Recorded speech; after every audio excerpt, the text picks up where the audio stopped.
안녕하십니까. 3일이면 끝난다는 러시아 우크라이나 전쟁이 길어지고 있습니다. 러시아는 점령지 굳히기에 안간힘을 쏟고 우크라이나는 빼앗긴 영토를 회복하기 위해 모두 대규모 인명피해를 내면서도 한치 양보도 없이 계속되고 있습니다. 그 가운데 치열한 전투가 계속되고 있는 곳은 바흐무트죠. 이 시간은 바흐무트 전선과 동부전선의 움직임을 중심으로 방송해 드리겠습니다. 러시아가 바흐무트 전선을 포기한 것이 아닌지 아니면 전략인지 모르겠으나 우크라이나 동부 전 전선에서 우크라이나군 반격이 역동적으로 펼쳐지고 있습니다. 지금 보시는 이 지도는 15일자 지도입니다. 여러분, 곧 함락될 것 같았던 바흐무트 전선 지금 9개월째 계속되고 있지 않습니까? 푸틴은 5월 9일까지 함락하라. 프리고진 자신도 95%는 점령되었으니 곧 탈환하겠다라고 큰 소리를 치고 난리를 쳤는데 와그너 용병수장 프리고진은 러시아 국방부를 맹비난하고 나섰습니다. 이 와중에서도 러시아 군부 내 분열이 심각한 사태를 낳고 있는 그런 실정입니다. 곧 우크라이나군이 퇴각할 것처럼 보이던 격전지 바흐무트는 지금 어떻게 되었습니까? 최강군 러시아는 이 작은 도시 하나 제대로 함락하지 못하고 오히려 쫓기는 신세가 되었다고 할 수 있겠습니다. 지도에서 보시면 제한적 범위 안에서 와그너 용병의 공격이 없는 것은 아닙니다. 하지만 16일자 전투에서 우크라이나 군이 H-32 하이웨이 도로 중심 지역에서 러시아 공수군을 타격했습니다. 우크라이나군은 바흐무트 남서부와 북서부의 반격을 계속함으로써 러시아군을 밀어내고 있는데요. 지도상에서 보시는 연한 푸른빛 지역이 우크라이나 반격으로 회복된 지역입니다. 바흐무트 남쪽 이바니우스케 지역은 현재 우크라이나군이 완전히 장악했으며 북서부에서는 그간 탈환한 영역을 굳히면서 베르키우카 방면을 향해 러시아군을 밀어내고 있습니다. 바흐무트 남서부의 러시아군 72 차량화 소총병 여단은 전방대대들이 포위당해서 전멸하는 것을 막기 위해 클리시치우카로 후퇴하였고 클리시치우카 남쪽의 쿠르드미우카에서는 우크라이나군 제28, 제67 두 기계화 보병 여단이 공격을 가함으로써 돈바스 반군 제7 차량화 소총병 여단을 크레드미우카 및 오자리 아니우카 안으로 몰아붙였습니다. 14일 우크라이나 포병이 바흐무트 바로 남쪽에 있는 앞서 말씀드린 클리시키우카에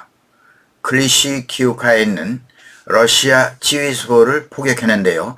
이곳에 머물고 있던 제4 차량화 여단의 러시아군 사령관 그리고 다른 2명의 고위 장교가 현장에서 즉사했다는 소식이 전해지고 있습니다. 우크라이나 포병의 정밀 포격으로 해당 지역의 지휘소 여단장과 참모장이 현장에서 전사하는 일은 흔한 일이 아닙니다. 러시아군은 이 일로 인해서 사기가 저하되어 있어서 상황을 수습하기가 상당히 어려운 지경에 빠졌습니다. 전선의 장교들이 동료에 힘을 쏟고 있다는 소식도 흘러나오고 있습니다. 우크라이나군은 러시아군을 밀어붙여서 T-0513 도로 회복을 목표로 밀어붙일 것으로 보입니다. 앞으로 러시아군은 마을을 끼고 버티면서 우크라이나군의 공격에 맞설 것으로 내다보고 있습니다. 러시아군은 프리고진이 5월 9일 철수하겠다고 협박조로 나오자 수뇌부가 크게 놀라서 여기에 징집된 신병연대와 여단을 급히 들이밀어야 하는 절박한 상황에 빠졌습니다. 러시아군은 바흐무트 시가지에서는 계속 공격을 이어가고 있으며 시가지 내부에서 20m 정도 전진하는데 그쳤다고 알려지고 있습니다. 상당히 전에 비해서 공격의 강도가 둔화되고 있다는 그런 얘기죠.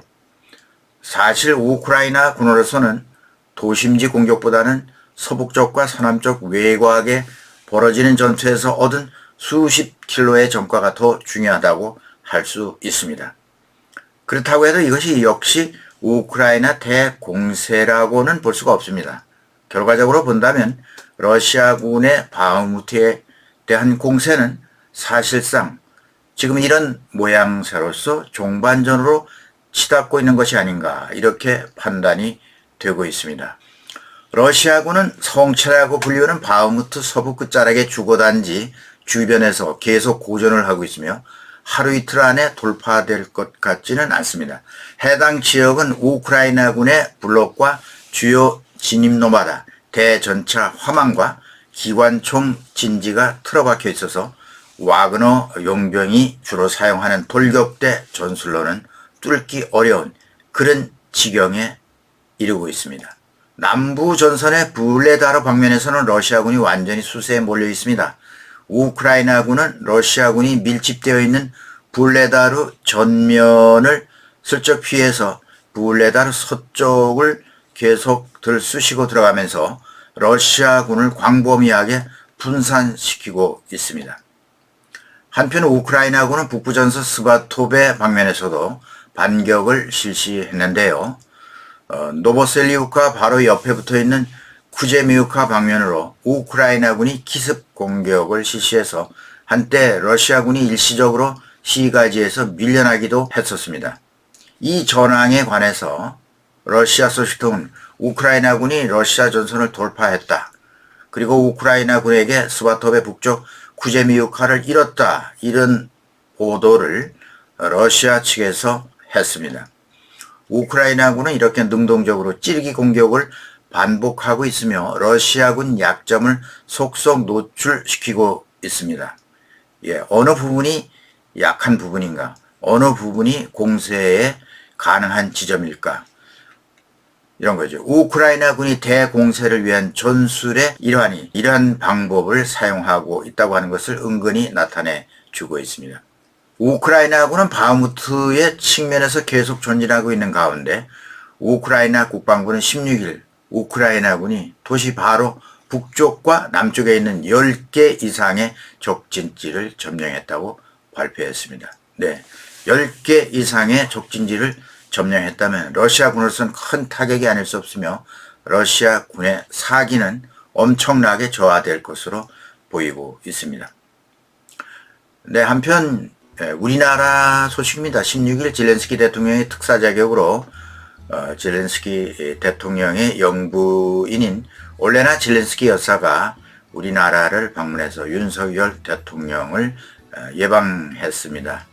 여기서 윤 대통령은 우크라이나와 연대를 계속할 것을 다짐했다고 전해지고 있죠. 오늘은 여기까지 하겠습니다. 시청해 주신 여러분 감사합니다. 김정구 GTV였습니다.